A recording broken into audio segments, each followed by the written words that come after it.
بسم اللہ الرحمن الرحیم. جی جناب چیئرمین سینٹ، آپ اسپیکر قومی اسمبلی، انشاءاللہ آپ کو موقع دیں گے، کل آپ اس پہ بات کریں. معزز اراکین پارلیمان میں انشاءاللہ کل آپ کو موقع دوں گا. اور میرے عزیز ہم وطنوں، السلام علیکم. آج کا خطاب نئے پارلیمانی سال کا نقطۂ آغاز ہے. اللہ تعالیٰ آنے والے دنوں کو ہمارے لیے باعث رحمت و برکت بنائے.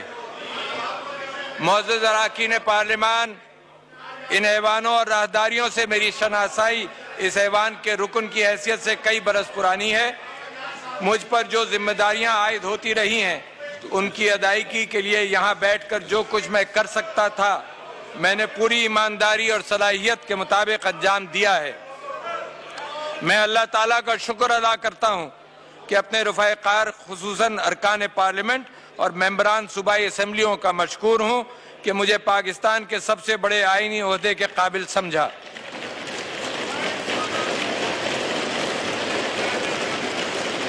میں اپنی بھرپور صلاحیتوں کے بروئے کار لاتے ہوئے اپنی آئینی ذمہ داریاں سر انجام دوں گا. میں اللہ تعالیٰ کی بارگاہ میں اس سلسلے میں بھی دعا گو ہوں کہ مجھے ان ذمہ داریوں کی ادائیگی کی ہمت، طاقت اور توفیق عطا فرمائے. مجھے پوری امید ہے کہ اس سلسلے میں ساتھی اراکین پارلیمنٹ بھی میرا بھرپور ساتھ دیں گے تاکہ ہم سب اللہ تعالیٰ کی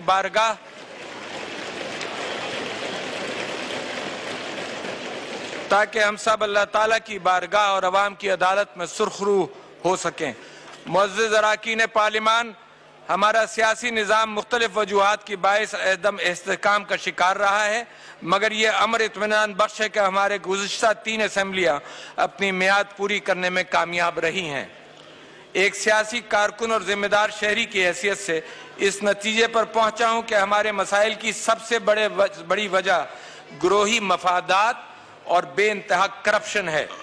انتخابات نے بھی یہ بات ثابت کر دی ہے کہ عوام بے ایمانی سے تنگ آ چکے ہیں اور ایک پاک معاشرہ چاہتے ہیں.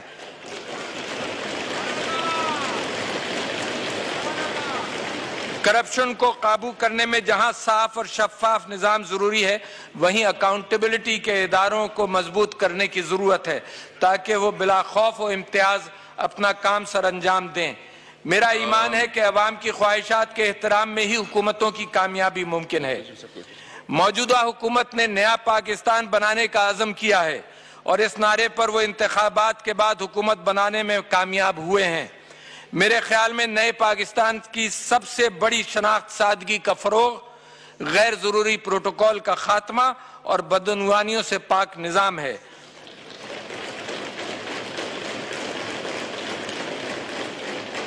ہمیں یہ بات ذہن نشین کرنی چاہیے کہ ہم ایک مقروض قوم ہیں اور ہمیں اپنے ترقیاتی منصوبوں کے بجائے قرض ادا کرنے کے لیے بھی مزید قرض لینا پڑتا ہے. معاشیات کے مروجہ اصولوں اور قانون پاکستان کے مطابق debt to G D P ratio کو 60% سے تجاوز کرنا نہیں چاہیے، مگر پچھلے کئی برسوں سے ہم اپنے بنائے ہوئے قانون کی خلاف ورزی کر رہے ہیں. ہمارے اوپر بیرونی اور اندرونی قرضوں کے پہاڑ خطرناک حد تک زیادہ ہو چکے ہیں جس پر خصوصی توجہ کی ضرورت ہے. ہمیں اپنی زندگیوں میں سادگی کو اپنانا ہوگا اور بے جا نمود و نمائش کے لیے اسراف سے گریز اور ضرورتوں کو محدود کرنا پڑے گا. ان اصولوں کو اپنا کر درست سمت کو اختیار کیا جا سکتا ہے. ہمارے سامنے حضور اکرم صلی اللہ علیہ وسلم کی رہنمائی میں قائم ہونے والی ریاست مدینہ کا ماڈل موجود ہے. اللہ کے رسول صلی اللہ علیہ وسلم نے اپنی آخری خطبے میں ہدایت کی تھی کہ کسی انسان کو دوسرے انسان پر رنگ، نسل اور مذہب کی بنیاد پر برتری حاصل نہیں ہے سوائے تقوی کے. اسلامی معاشرے کی بنیاد مساوات، عدل اور باہمی بھائی چارے کی بنیاد پر ہی رکھی گئی ہے. اس بات کو مصور پاکستان ڈاکٹر علامہ محمد اقبال نے اپنے فلسفے میں اجاگر کیا ہے. بانی پاکستان قائد اعظم محمد علی جناح بھی ایسے ہی پاکستان چاہتے تھے جس میں انصاف اور عدل کا نظام قائم ہو، عوام کو بنیادی ضروریات دستیاب ہوں اور ریاست عوام کو ان کے حقوق فراہم یقینی بنائے جن کے آئین پاکستان ضمانت دیتا ہے. And I quote Article 38B from the Constitution of Pakistan, "The state shall provide for all citizens within the available resources of the country facilities for work and adequate livelihood." And then Article 38D, the state shall provide basic necessities of life such as food, clothing, housing, education and medical relief for all such citizens irrespective of sex, caste, creed or race.